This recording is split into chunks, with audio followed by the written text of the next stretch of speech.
प्यारे बच्चों, इससे लास्ट वीडियो में हमने आपको क्लास 10th का चैप्टर नंबर 3 दो चर राशि वाले रैखिक समीकरण योग की एक्सरसाइज 3.1 के बेसिक को बच्चों कंप्लीट करा दिया था। यानी 3.1 के जब आज हम बच्चों सवाल करेंगे और इन सवालों को करने में जिन जिन चीज़ों की ज़रूरत है उसको बिल्कुल जड़ से हमने समझा था इससे पिछले वीडियो में। अगर आपने उस वीडियो को नहीं देखा है तो ज़रूर देखिएगा, क्योंकि अगर आप उस बेसिक वीडियो को देखेंगे तो आप इस एक्सरसाइज में जो भी काम करेंगे वो आपको 101% समझ में आ जाएगा। अगर आप उसे नहीं देखेंगे तो सारी चीज़ें आपके सामने नहीं होंगी और आपको कम समझ में भी आ सकता है। इसलिए बेसिक वीडियो बच्चों जरूर देखा करो, ठीक है। हम हर एक्सरसाइज का बेसिक अगर होता है तो जरूर कराते हैं, ठीक है, जिससे कि आपको एक्सरसाइज में कोई दिक्कत ना आए। और अभी तक हम चैप्टर नंबर 1 और 2 को कंप्लीट करा चुके हैं। उन वीडियो को अगर आपने देखना है तो आप प्लेलिस्ट में जाओ या उनका लिंक वीडियो के डिस्क्रिप्शन में पड़ा हुआ है, आप लोग जाके वहाँ भी देख सकते हैं, ठीक है बच्चों। तो बच्चों आज हम जो बेसिकली बात करेंगे यहाँ पर इस वीडियो में वो 3.1 एक्सरसाइज के क्वेश्चंस के बारे में बात करेंगे। और बच्चों ये जो क्वेश्चंस हैं ये हैं बच्चों लैंग्वेज वाले प्रश्न। और मैंने अक्सर कर देखा है कि लैंग्वेज वाले प्रश्नों में बच्चे बहुत ज़्यादा घबराते हैं। तो उनका क्लियर यही रहता है कि एक तो वो सवाल को नहीं पढ़ते हैं ध्यान से, सवाल का मीन्स नहीं समझते हैं एक्चुअली सवाल कह क्या रहा है, और उनका बेसिक थोड़ा कमज़ोर होता है। इसलिए हम बेसिक को पहले कराते हैं, उस पर सारी चीज़ों को तोड़ के बिल्कुल जड़ से समझाते हैं। तो आपको यहाँ बिल्कुल वैसे ही पढ़ाने वाले हैं। वीडियो को पूरा शुरू से लेके अंत तक देखिएगा, बिल्कुल भी स्किप मत कीजिएगा। और वीडियो अगर हमारा अच्छा लगे तो यार अपने फ्रेंडों के साथ भी शेयर कीजिएगा, अपने क्लास के स्टूडेंट को भी बताइएगा। आज बच्चों हम क्वेश्चन स्टार्ट कर रहे हैं और पहला प्रश्न है, तो क्वेश्चन को पढ़िएगा बहुत ज़रूरी, ठीक है। तो जब आप पढ़ेंगे नहीं तो चीज़ें समझ में नहीं आएंगी, समझते हुए पढ़ना है। देखिए क्या कह रहा है क्वेश्चन, स्क्रीन पर दिख रहा होगा। आफताब, पहला प्रश्न है, आफताब अपनी पुत्री से कहता है, यानी आफताब है और वो अपनी पुत्री से कहता है 7 वर्ष पूर्व मैं तुमसे 7 गुनी आयु का था। यानी आफताब कह रहा है अपनी पुत्री से कि 7 साल पहले की बात हो रही है, 7 साल पहले मैं तुमसे 7 गुनी आयु का था, यानी 7 गुना था आयु में। और अब से 3 वर्ष बाद, यानी 3 साल आगे की बात हो रही है, अब से 3 वर्ष बाद, यानी प्रेजेंट से, यानी इस समय से 3 साल आगे फ्यूचर में, 3 साल बाद मैं तुमसे केवल 3 गुनी आयु का रह जाऊंगा। ये कौन कह रहा है? आफताब। किससे कह रहा है? अपनी पुत्री से कह रहा है। तो ये बताना है इस स्थिति को बीजगणितीय एवं ग्राफीय रूप में व्यक्त करना है।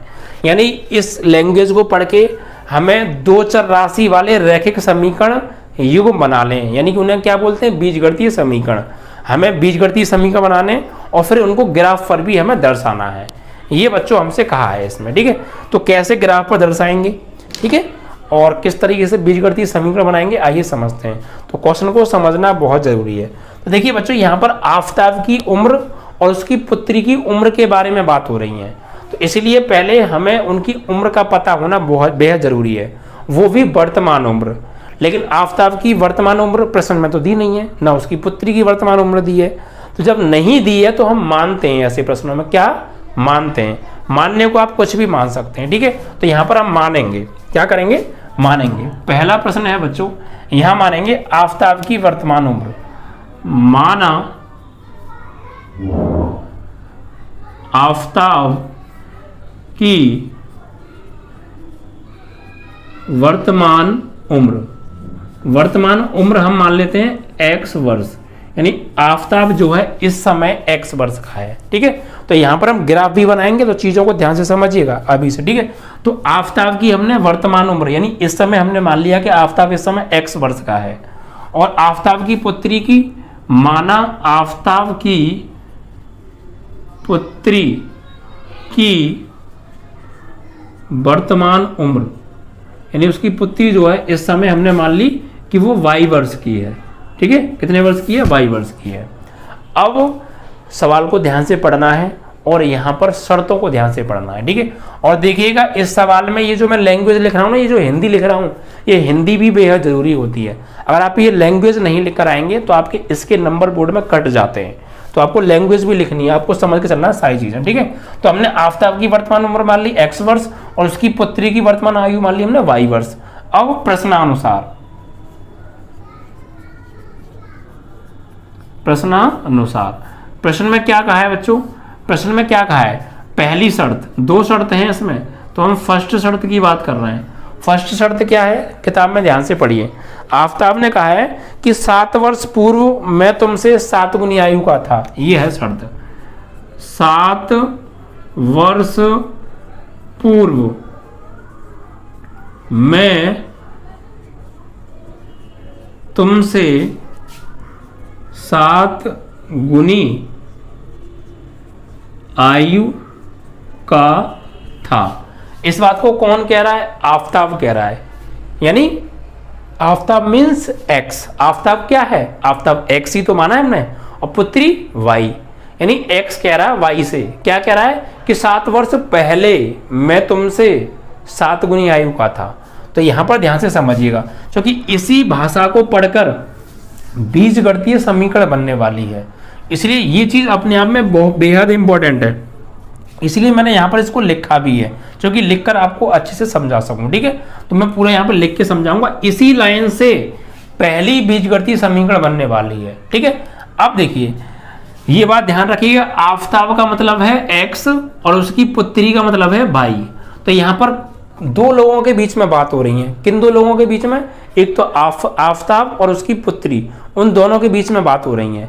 आफताब बोले तो एक्स, पुत्री बोले तो वाई, यानी एक्स और वाई के बीच में बात हो रही है। ठीक है, तो यहां पर देखिए ध्यान दीजिएगा, एक्स और यहां लिख लेते हैं वाई, क्योंकि एक्स और वाई यानी आफताब की वर्तमान उम्र और उसकी पुत्री की वर्तमान उम्र, इन दोनों के बीच में बात हो रही है। तो अब देखिए यहां पर देखिए कौन कह रहा है और किससे कह रहा है, ये बात ध्यान देना बहुत जरूरी है। 7 वर्ष पूर्व मैं तुमसे 7 गुनी आयु का था, इस बात को कह कौन रहा है, प्रश्न को पढ़ो और ध्यान से समझो। इस बात को कौन कह रहा है, इस बात को कह रहा है आफताब। कौन कह रहा है, आफताब। आफताब कह रहा है अपनी पुत्री से, आफताब कह रहा है अपनी पुत्री से कि 7 वर्ष पूर्व मैं तुमसे, यानी किससे, पुत्री से 7 गुनी आयु का था। यानी कौन कह रहा है, आफताब, मतलब एक्स कह रहा है। एक्स कह रहा है वाई से, क्या कह रहा है कि एक्स बोल रहा है कि मैं 7 वर्ष पहले तुमसे, यानी पुत्री से, यानी वाई से 7 गुनी आयु का था। कौन, एक्स, यानी आफताब। ठीक है, तो यहां पे देखिए बच्चों, शब्द मैंने आपको बताया था, अगर पूर्व शब्द आए, क्या है, पूर्व, मैंने आपको बताया था कि यदि पूर्व या पश्चात, नहीं पूर्व मतलब पूर्व या पहले शब्द आता है तो हम माइनस करते हैं। क्या करते हैं, माइनस। तो भाई 7 साल पहले की बात हो रही है, तो इस समय बात कर रहे हैं और 7 साल पहले की बात हो रही है। तो 7 साल पहले की बात हो रही है तो 7 साल पहले जाना पड़ेगा। 7 साल पहले कैसे जाएंगे, 7 साल पहले मतलब पीछे जो गुजरे हुए 7 साल है, पीछे जाना है। तो पीछे जाने के लिए क्या करना पड़ेगा, माइनस करना पड़ेगा। क्योंकि मैंने आपको पिछले बेसिक कॉन्सेप्ट के वीडियो में बताया था कि अगर सवाल में पूर्व या पहले शब्द आएगा तो माइनस करते हैं। तो 7 साल पहले की बात हो रही है, तो उसके लिए इन दोनों को 7 साल पहले भेजना पड़ेगा भाई। तो भेज दो इन दोनों को 7 साल पहले, ये चले जाएंगे। तुम जा सकते हो, तुम भी जा सकते हो।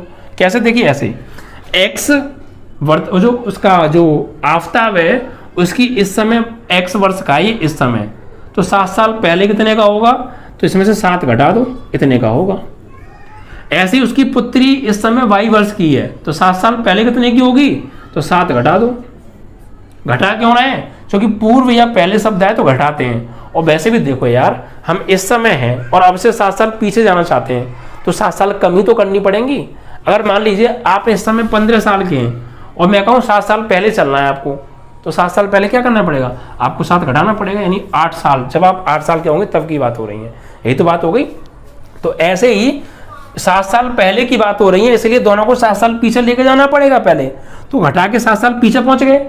अब क्या कह रहा है, 7 वर्ष पूर्व, 7 वर्ष पूर्व पे आ गए। मैं यानी ये, तुमसे यानी इससे 7 गुनी आयु का था। कौन, यही तो कह रहा है, ये कह रहा है इससे। ये बात ध्यान दीजिए, आफताब यानी एक्स, पुत्री यानी वाई से। ये कह रहा है इससे कि मैं तुमसे 7 साल पहले 7 गुनी आयु का था। कौन, मैं यानी ये 7 गुनी आयु का था। कब, 7 साल पहले। ये कह रहा है इससे कि मैं तुमसे 7 गुनी आयु का था। कब, 7 साल पहले। ये 7 गुनी आयु का था। प्रश्न में कह रहा है ये 7 गुनी आयु का था और मुझे करने ये दोनों बराबर। तो भाई ये तो 7 गुनी आयु का है, अगर मैं इसको भी 7 गुनी आयु का कर दूं तो दोनों आपस में बराबर हो जाएंगे या नहीं हो जाएंगे? क्यों? क्योंकि प्रश्न में साफ साफ कहा है कि ये 7 गुनी आयु का था, तो यार अगर इसको भी 7 गुना कर दें तो दोनों आपस में बराबर हो जाएंगे नहीं हो जाएंगे? जैसे मान लीजिए एक के पास 20 रुपए ज्यादा हैं तो दूसरे को भी 20 दे दो भाई, तो बराबर हो जाएंगे। ये तो हो गया इसका मतलब। तो ये 7 गुनी आयु का था तो इसको भी 7 गुनी आयु को कर दिया, दोनों आपस में क्या हो गए? बराबर। तो बस यहाँ पर बराबर ही करना होता है, तो ये आपस में क्या हो गए? या बराबर हो गए। अगर आप ये चीज सीख गए बराबर करना, तो आपके जो लैंग्वेज वाले सवाल हैं जितने भी हैं सब खत्म। क्योंकि बच्चा यहीं गिर जाता है, यहीं बेहोश हो जाता है, यहीं लोटपोट हो जाता है बच्चा, क्या ये क्या कह रहा है, किसमें गुणा करना है, किसमें भाग करना है, कुछ पल्ले नहीं पड़ता। लेकिन चीजों को अगर आप समझेंगे और एक एक चीज को तोड़ के समझेंगे तो सारी चीजें एकदम क्लियर हो जाएंगी। समझे? आ जाओ। तो क्लियर ना?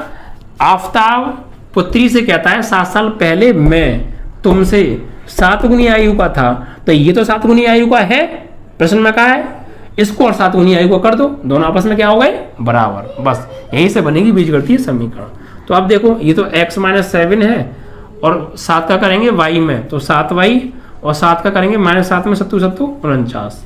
अब इन दोनों को इधर ले आओ, तो x जब ये 7y प्लस का इधर आएगा तो माइनस के 7y, और ये माइनस का 7 तो है, ये माइनस का 49 इधर आएगा तो प्लस का 49 बराबर 0। तो भैया x माइनस के 7y और 49 में से घटाओ 7 तो कितने बचेंगे? प्लस के 42, जो कि प्लस के बड़े हैं। ये हो गई आपकी समीकरण नंबर 1। तो ये पहली बीजगणितीय समीकरण आ गई। ये आप देख लीजिएगा आंसर में, एक तो आंसर ये आ रहा होगा, क्योंकि बीजगणितीय समीकरण पूछी थी तो एक तो आ गई, अभी एक और निकालनी है। ठीक है, अभी एक और निकालनी है। अब वो कैसे निकलेगी? ये चीज यहाँ तक क्लियर ना? क्योंकि ये चीज क्लियर तो बिल्कुल ऐसे ही अभी हमें आगे काम और करना है। अगर कोई दिक्कत भी आई हो ना 1% भी, तो वीडियो को एक बार रिपीट कर लीजिएगा और मेरे बोलने और लिखाने दोनों पे फोकस कीजिएगा। 101% क्लियर हो जाएगा, कोई डाउट ही नहीं बचेगा। लेकिन चीज़ों को समझना प्यारे, ठीक है? समझा रहा हूँ तो समझना, तभी क्लियर होगा। ओके, चलिए। तो यहाँ पर ये पहली बीजगणितीय समीकरण आ गई, ये पहली शर्त थी तो पहली बीजगणितीय समीकरण। अब दूसरी शर्त पढ़ो, क्योंकि सवाल अभी पूरा नहीं पढ़ा है हमने, आधा रह गया है, आधा और पढ़ना है। दूसरी शर्त क्या है देखिए, अब सेकंड शर्त को पढ़ेंगे यहाँ पर हम। ठीक है, किसको पढ़ेंगे? सेकंड शर्त को। क्या कह रही है सेकंड शर्त? उसको ध्यान से पढ़िए किताब में। ठीक है, आपको क्वेश्चन दिख भी रहा होगा। आगे बोल रहा है कि अब से 3 वर्ष बाद, यहां से पढ़ो, अब से 3 वर्ष बाद। कौन कह रहा है? अभी भी आफताबी कह रहा है। किससे कह रहा है? अपनी पुत्री से कह रहा है। ये बोल रहा है कि अब से 3 वर्ष बाद मैं तुमसे केवल 3 गुनी आयु का रह जाऊंगा। क्या कह रहा है? अब से 3 वर्ष बाद, 3 वर्ष बाद मैं तुमसे केवल 3 गुनी आयु का रह जाऊंगा। कौन कह रहा है इस बात को? आफताब कह रहा है। किससे कह रहा है? अपनी पुत्री से कह रहा है, यानी x कह रहा है y से। क्लियर ना? चलिए, तो देखिए यहां पर भी वही x और y, यानी आफताब x, पुत्री y में बात हो रही है, तो x और y। ठीक है, अब कह रहा है आफताब कह रहा है, यानी x कह रहा है। किससे कह रहा है? y से, यानी अपनी पुत्री से। क्या कह रहा है? कि 3 वर्ष बाद, बाद शब्द आ जाता है। मैंने आपको बताया था अगर बाद शब्द आ जाए या पश्चात शब्द आ जाए तो इसका मतलब है हमें प्लस करना होता है। क्या करना होता है? प्लस। तो 3 वर्ष बाद यानी फ्यूचर की बात हो रही है, 3 साल आगे जाना है। तो भैया 3 साल आगे जाना है तो आपको प्लस करना पड़ेगा। मान लीजिए इस समय आप 15 साल के हैं, 3 साल आगे की बात कर रहे हैं आप, तो जब 18 की बात कर रहे हैं आप तो 3 साल जोड़नी पड़ेंगी, तो आगे जाने के लिए प्लस करना पड़ेगा, नहीं पड़ेगा? ठीक है, तो 3 साल पहले, तो भैया इन दोनों को 3 साल आगे ले जाओ, क्योंकि 3 साल आगे की बात कर रहे हैं ये लोग, तो 3 जोड़ दो भाई, 3 जोड़ देंगे। इस समय ये x का है, कौन? आफताब। 3 साल जोड़ दो तो 3 साल बाद किसका होगा? x + 3 का होगा। इस समय इसकी पुत्री y वर्ष की है, 3 साल बाद कितने की होगी? 3 जोड़ दो, y + 3 की होगी। ठीक है, ये तो पहुंच गया 3 साल आगे। अब क्या कहा है 3 साल आगे जाके इसने? 3 वर्ष बाद मैं, यानी आफताब कह रहा है, यानी x कह रहा है कि मैं तुमसे, यानी अपनी पुत्री से कह रहा है, मैं तुमसे 3 गुनी आयु का रह जाऊंगा। कौन रह जाएगा? आफताब। आफताब कह रहा है अपनी पुत्री से, बात को ध्यान से समझिए, आफताब कह रहा है अपनी पुत्री से कि 3 साल बाद मैं तुमसे 3 गुनी आयु का रह जाऊंगा। कौन रह जाएगा? आफताब रह जाएगा। ठीक है, आफताब ही तो कह रहा है, तो ये 3 गुनी आयु का होगा। तो भाई ये तो 3 गुनी आयु का होगा, अब मुझे करना है इन दोनों को बराबर, तो इसको भी फिर 3 गुना कर दो, क्योंकि 3 वर्ष बाद ये 3 गुनी आयु का होगा। तो ये तो 3 गुनी आयु का होगा, प्रश्न में कहा है। तो अगर हम इसको भी 3 गुना कर दें तो आपस में ये क्या हो जाएंगे? फिर बराबर हो जाएंगे, और बराबर ही करना होता है हमें। समझ में आ गया? आफताब कह रहा है पुत्री से 3 वर्ष बाद मैं तुमसे 3 गुनी आयु का रह जाऊंगा। तो ये तो 3 गुनी आयु का रह ही जाएगा, प्रश्न में कह रहा है, तो इसको 3 गुना कर दो, तो ये दोनों क्या हो गए? बराबर। क्योंकि ये तो 3 गुनी आयु का है, इसको भी 3 गुना कर दिया, तो दोनों आपस में क्या हो गए? बराबर हो गए। अब यहां से बनेगी आपकी दूसरी बीजगणितीय समीकरण। ठीक है, तो क्या करना है? ये तो x+3 है ही है, 3 का गुणा करो y में, 3y, 3 का करो +3 में, 3 3 9। तो यहां से अब देखिए, अब क्या करिए, इन दोनों को इधर ले आओ, तो ये x तो है प्लस x तो है। अब देखिए, जब ये जो y है आपका प्लस का 3y है, जब ये इधर आएगा तो माइनस का 3y हो जाएगा, और यहाँ प्लस का 3 तो है, और जब ये 9 इधर आएगा तो किसका हो जाएगा? जब ये 9 इधर आएगा तो ये आपका माइनस का 9 हो जाएगा, और बराबर क्या बचा? कुछ नहीं तो 0। x - 3y -9 + 3 कितना बचा? -6 बराबर 0। ये आ गई आपकी दूसरी बीजगणितीय समीकरण। कौन सी बीजगणितीय समीकरण आ गई? सेकंड वाली। ठीक है, तो हमें दोनों की बीजगणितीय समीकरण निकालनी थी, तो बीजगणितीय समीकरण तो हमने निकाल दी। ठीक है, पहली ये वाली और दूसरी ये वाली, ये आपका आंसर आ रहा होगा। ठीक है, तो हमसे सवाल में ये कहा था ना कि बीजगणितीय समीकरण बीजगणितीय रूप में व्यक्त करो, तो ये बीजगणितीय समीकरण तो होती हैं, बीजगणितीय रूप में व्यक्त कर दिया। ठीक है, तो यहाँ तक आपको 100% समझ में आ गया होगा। फिर भी कोई दिक्कत आई हो कि भाई वीडियो को रिपीट मार लीजिएगा। ठीक है बच्चों, क्लियर हो जाएगा। अब क्या करना है? ये बीजगणितीय रूप में तो हमने व्यक्त कर दी, अब ग्राफीय रूप में और इसको व्यक्त करना है, तो उसके लिए हमें इनका ग्राफ बनाना पड़ेगा। और ग्राफ कैसे बनाते हैं मैंने आपको बेसिक में बताया था पिछले वीडियो में। पहले हमें इसके 2 हल निकालने पड़ेंगे, कम से कम 2 हल, 2 से कम हो जाता है, 2 से कम ना हो, और इसके भी 2 हल निकालने पड़ेंगे। फिर इन दोनों को XY प्लेन पर दर्शाएंगे और वहां ग्राफ खींचेंगे। ठीक है, वहां पर आपका क्वेश्चन जाके समाप्त हो जाएगा। Is that clear? समझ में आया? तो अब इन्हें ग्राफ पे दर्शाने के लिए इनके हल कैसे निकालेंगे ये चीज समझ लीजिए। पहले हल कैसे निकालेंगे, तो इसे हटा देते हैं आप इधर से ना। तो हल निकालने के लिए बच्चों क्या करते हैं, ये मैंने आपको वैसे बता दिया बेसिक में, यहाँ भी समझिए, क्योंकि ये चीज़ सब चीज़, ये जो जितना भी हम प्रोसेस यहाँ कर रहे हैं ना, ये आने वाली एक्सरसाइजों में भी होगा, इसलिए अभी ध्यान से समझ के चलिएगा आप। ठीक है, तो देखिए यहाँ पर क्या करेंगे, हल निकालने के लिए समीकरण 1 को लेते हैं। समीकरण 1 से या तो आप x का मान निकाल लो या y का मान निकाल लो।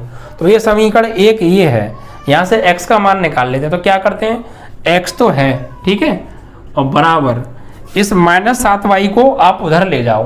तो जैसे ये -7y उधर जाएगा तो प्लस का 7y हो जाएगा, प्लस का 7y हो जाएगा। और इधर ये किसका है, 42 माइनस का है। जब ये उधर जाएगा 42 तो उधर जाके माइनस का 42 हो जाएगा। कितने का, माइनस का 42 हो जाएगा। ठीक है, यहाँ पर ये x का मान हमने निकाल लिया, कितना आया 7y - 42। अब यहाँ से 2 हल निकालने पड़ेंगे। हल कैसे निकालते हैं उसके लिए एक टेबल बना लीजिए। पहले आप क्या बना लीजिए, एक टेबल। ठीक है, क्या बना लीजिए, टेबल बना लीजिए। और इस टेबल में एक रख लीजिए x और एक रख लीजिए y, क्योंकि x और y की तो मान हमें निकालने हैं। अब क्या करेंगे, यहाँ पर अपनी तरफ से y की जगह वैल्यू लगाइए। आप चाहो तो आप x भी लगा सकते हो, नो प्रॉब्लम। ठीक है, तो यहाँ पर आप y की जगह वैल्यू लगाइए और सॉल्व करोगे तो आपको x की वैल्यू मिलेगी।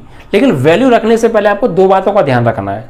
क्या, आपको ऐसी वैल्यू रखनी है y की कि सॉल्व करके जो x का मान है वो पॉइंटों में ना आए। कोशिश ये कीजिए पॉइंटों में ना आए, लेकिन कोई कोई सवाल बड़ा बदतमीज होता है, कुछ भी कर लो पॉइंटों में आंसर आता है, तो वो एक मजबूरी है। लेकिन जब हम पॉइंट से बच सकते हैं तो कोशिश कीजिएगा पॉइंट से आप बचो, क्योंकि देखिए आंसर तो पॉइंट से भी आ जाएगा, बट आप लोगों की गलती करने के जो चांसेस है ना वो बढ़ जाएंगे। इस वजह से मैं ये कह रहा हूँ पॉइंटों को अवॉइड कीजिएगा। ठीक, कोशिश कीजिएगा उनसे बचने की। तो आप y की वैल्यू सोच समझ के ऐसे रखिएगा कि सॉल्व करके जो x की वैल्यू है वो पॉइंट पे ना आए, और y की वैल्यू भी पॉइंट पे मत रखिएगा, एक बात। और दूसरी बात क्या, ऐसी वैल्यू रखिएगा y की कि y और x के मान दोनों लगभग आसपास ही आए। ऐसा ना हो कि y का मान आ रहा है 1 और x का मान आ रहा है 40, तो बहुत बड़ा अंतर हो गया। हाँ 2 3 4 5 का अंतर तो चलेगा, ठीक है। तो ऐसी वैल्यू रखनी है और बड़ी बड़ी वैल्यू ना आए। कोशिश ये कीजिएगा कि छोटे छोटे मान आए दोनों के, जैसा कि मान लीजिए 10 के अंदर अंदर आ जाए, x का मान 5 आ गया, y का मान 6 आ गया, 7 आ गया, 3 आ गया। ऐसे ना है कि x का मान 40, y का मान 50, x का मान 30, y का मान 20। जब आप ग्राफ पे डंडे खींचेंगे तो 20 डंडे खींचेंगे या 40 डंडे खींचेंगे तो आपका पेज भी छोटा पड़ जाएगा प्यारे। इसलिए मैं ये वाली बात कह रहा हूँ, पहले ही बता के चल रहा हूँ कि एक तो कोशिश कीजिएगा एक्स वाई के मान पॉइंट में ना आए और दोनों बड़ी बड़ी वैल्यू ना आए और नजदीक ही आए, छोटी छोटी वैल्यू आए। ऐसा सोच समझ के वैल्यू रखिएगा, ठीक है। देखिए रखते हैं इसमें, अपनी तरफ से रखेंगे कुछ भी। अगर मैं यहाँ y की जगह मान लीजिए लगा देता हूँ 0, तो y का मान तो 0 हो जाएगा, ये पूरा 0 हो जाएगा, लेकिन x का मान कितना आ जाएगा 42 आ जाएगा। 42 एक बड़ी संख्या नहीं हो गई, इसलिए हम 0 नहीं रखेंगे। आंसर 0 से भी आ जाएगा बट ग्राफ खींचने में दिक्कत आएगी, तो ऐसा काम क्यों करो आगे जाके प्रॉब्लम हो, पैसे सोच के चलो। तो यहाँ पर आप ऐसी वैल्यू रखो कि x y का मान आसपास आए।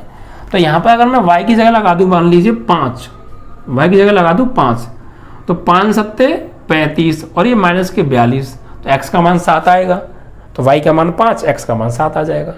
तो नज़दीक आ रहा है ना, छोटी वैल्यू हो गई। तो बस तो यहाँ आप लिख भी सकते हैं कि y बराबर 5 रखने पर, तो लगाइए इसमें, तो x बराबर 7 और y की जगह 5 माइनस 42, तो x बराबर 7 पंजे 35 माइनस 42, तो x बराबर 35 में से गए 42, तो माइनस के बड़े माइनस के 7 आ गए। तो भैया x की वैल्यू आ गई -7, कब, जब y की वैल्यू लगाई हमने 5। तो हल क्या आ गया -7, -5, x की वैल्यू -7, y की वैल्यू 5, एक हल आ गया। ऐसे दूसरा हल और निकालना है। अभी क्या निकालना है, दूसरा हल। तो अब क्या करेंगे, y की जगह एक और वैल्यू लगाओ, कोई सोच समझ के लगाना, ऐसी कि पॉइंट में आए और दोनों छोटी वैल्यू आए, आसपास आए, ठीक है। तो अगर मैं यहाँ पे y की जगह लगा दूँ मान लीजिए माइनस का तो नहीं, आप लगाओ यहाँ पे 6, क्योंकि 6 सत्ते 42 और ये भी 42 है, तो 0 आ जाएगा लगभग, आ जाएगा नहीं आ जाएगा। तो y बराबर 6 रखने पर, तो रखिए x बराबर 7 गुणा 6 माइनस 42, तो x बराबर 7 6 42 माइनस 42, तो 42 में से 42 गए तो x की वैल्यू क्या आ गई 0। तो भैया जब y का मान लगाया 6 तो x की वैल्यू आई 0, तो हल क्या आ गए 0,6। तो इस तरीके से ये पहली बीजगणितीय समीकरण के हमने 2 हल निकाल लिए। ऐसे ही आपको इसके 2 हल निकालने हैं, फिर ग्राफ बनाना है। Is that clear? चलिए, तो अब देखिए उसके लिए थोड़ी सी जगह की कमी पड़ेगी, तो मैं क्या कर लेता हूँ, थोड़ा यहाँ से हटा लेता हूँ, ठीक है।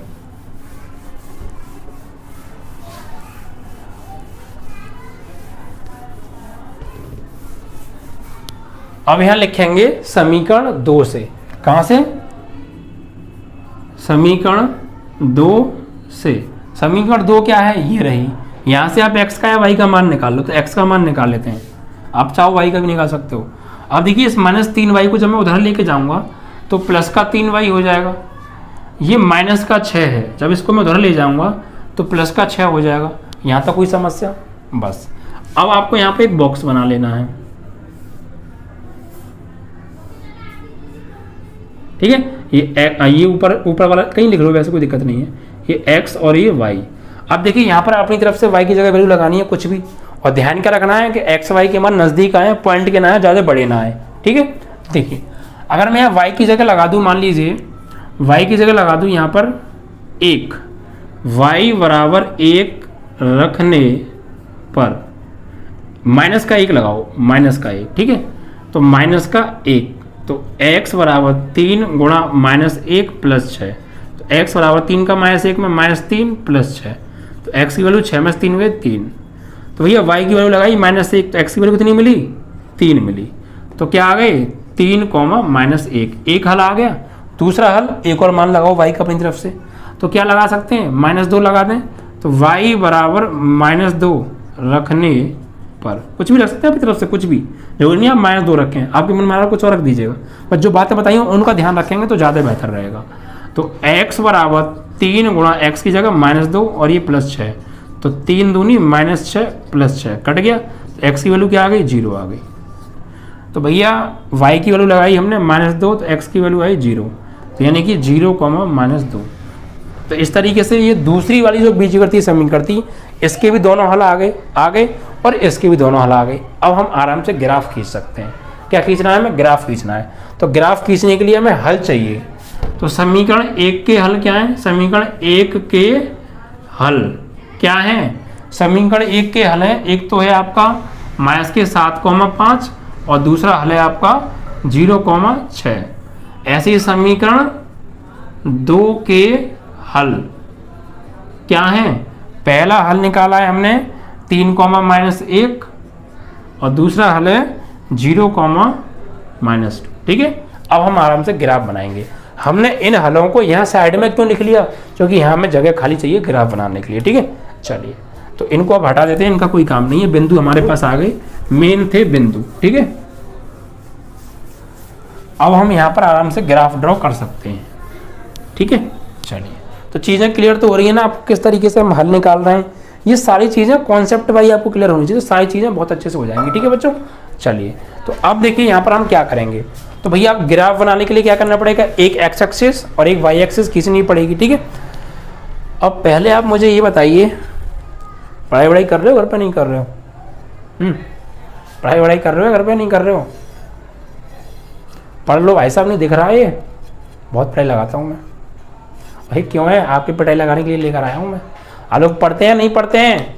पढ़ना बेहद ज़रूरी है, वरना पिटाई लगाना भी बेहद ज़रूरी है। ठीक है, ऑफलाइन की पूरी फीलिंग आ जाएंगी प्यारे, डंडा हाथ में होगा, पढ़ लीजिएगा। ठीक है, एक्चुअली ये आपकी पिटाई के लिए नहीं है, आप डरिए मत, डर गए हैं। ये इसलिए है कि एक्चुअली जो स्केल था ना, स्केल से यहाँ लाइन खींचता तो स्केल छोटा पड़ जाता है, लेकिन बोर्ड बड़ा है हमारा, तो इस वजह से स्केल भी बड़ा होना चाहिए। तो यार इतना बड़ा मुझे स्केल तो मिला नहीं, तो इसीलिए मैं इसकी जुगाड़ कहीं देखने लगा, मुझे कुछ ऐसा मिल जाए जिससे मेरा काम हो जाए।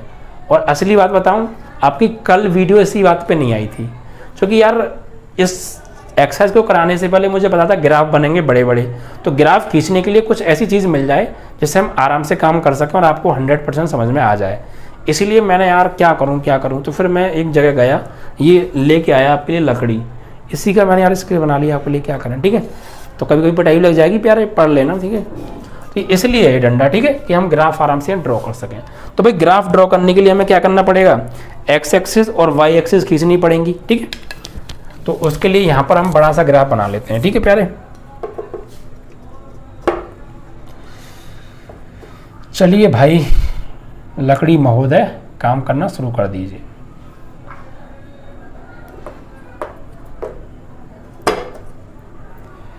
चलिए इस तरीके से कुछ खींचेगा भाई ना।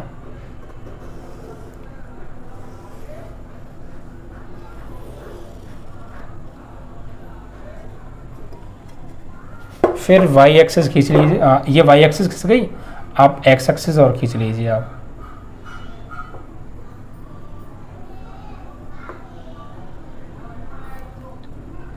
आप लोग जब एग्ज़ाम में बनाएंगे तो भाई बहुत साफ़ सुथरा अच्छा बना के आइएगा, क्योंकि एग्ज़ाम में यही चीज़ देखी जाती है। और आप स्केल से बना के आ रहे हैं, बहुत साफ़ सुथरा बना के आ रहे हैं, तो फिर आपको कोई समस्या नहीं जाएगी। ठीक है, चलिए तो ये हमारा हो गया एक्स वाई प्लेन। ये जानते हैं सब लोग, एक्स पॉजिटिव होता है, ये एक्स डैश यानी नेगेटिव होता है, ये वाई पॉजिटिव होता है और वाई डैश यानी नेगेटिव होता है। ठीक है, और ये होता है हमारा मूल बिंदु, यानी यहाँ एक्स का मान भी 0 होता है और वाई का मान भी 0 होता है। ठीक है, अब एक्स की अगर प्लस की वैल्यू होंगी तो वो इधर चलेंगे, एक्स की अगर नेगेटिव वैल्यू होंगी तो इधर चलेंगे, वाई की पॉजिटिव वैल्यू होंगी ऊपर जाएंगे, वाई की नेगेटिव वैल्यू होंगी नीचे जाएंगे। ये आपने 9th में किया भी होगा। ठीक है, अब देखिए तो भैया पहली समीकरण के 2 हल हैं, उन्हें दर्शाओ पहले इस पे। तो पहली समीकरण का पहला हल है -7,5, यानी एक्स पे जाना है -7 और वाई पे जाना है +5। तो भाई -7 वो भी किस पर? एक्स अक्ष पर, तो किधर जाना है? इधर। और ध्यान रखिएगा ये जो आप खाने खींचोगे ना, ये खाने भी बराबर होने चाहिए, एकदम एक्यूरेट, तभी जाके ग्राफ अच्छा बनेगा। मैं तो यहाँ ऐसे ही बना रहा हूँ, क्योंकि खाने तो नाप के नहीं खींच सकता अंदाज से, बट आप लोग आराम से 1-1 सेंटीमीटर खींच लीजिएगा। अगर ज़्यादा बड़ी वैल्यू है तो आधा सेंटीमीटर खींच लीजिएगा, तो मिला के खाने बराबर हों, कितने भी सेंटीमीटर की हो, नो प्रॉब्लम। ठीक है, तो एक्स पे जाना है -7, तो भैया -7 यानी इधर। तो देखिए मान लीजिए 1 खाना, 2 खाना, 3 खाना, 4, 5, 6, 7, ये हो गया -7। और y पे जाना है +5 यानी ऊपर। तो भाई 1, 2, 3, 4, 5, तो ये कहाँ मिलेंगे, लगभग यहाँ मिलेंगे।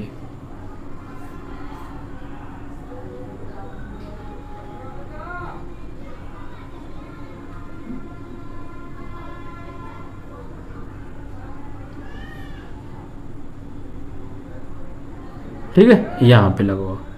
तो ये जो कटान बिंदु है इन दोनों का, ये कटान बिंदु कितना होगा, -7,5 होगा, ये कटान बिंदु। ठीक है, ऐसे दूसरा पॉइंट 0,6, x पे 0 लेकिन y पे +6, तो x पे 0 ये रहा और y पर +6 जाना है। तो ये x पे 0 तो यहीं रहेंगे, क्योंकि 0 वैल्यू x की, तो मूल बिंदु पर ही होगा, नजर जाना 0 यहीं रहना है। और y पे +6, तो यानी कि ऊपर। तो ये 1 2 3 4 5 6, तो ये हो गया आपका 0,6। तो ये पहली बीजगणितीय समीकरण के दोनों हल मैंने दिखा दिए। अब इन दोनों बिंदुओं को मिलाते हुए स्केल रखकर लाइन खींच देनी है आपको। ठीक है, तो अब स्केल की जरूरत पड़ने वाली है प्यारे। ठीक है, तो भाई आ जाइए, लाइन खींचनी है प्यारे।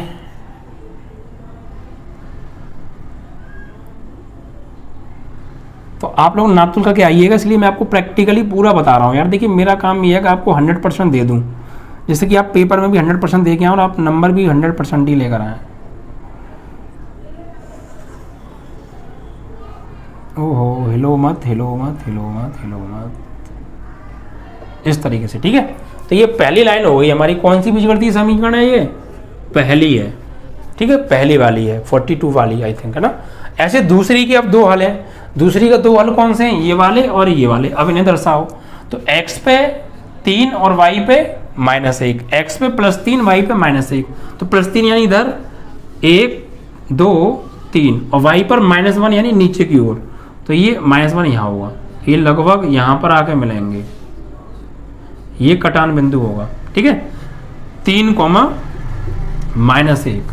दूसरा हल क्या है, 0,2, x पर 0 लेकिन y पर -2, तो x पर 0 तो यही होगा, y पे -2 यानी नीचे, तो 1 2 यहाँ कहीं होगा, तो 0,-2, ये दो बिंदु हो गए। अब इन दोनों बिंदुओं को मिला के एक लाइन खींच दीजिए। ठीक है, तो ये होगी हमारी दूसरी रेखा का ग्राफ। ठीक है, इस तरीके से।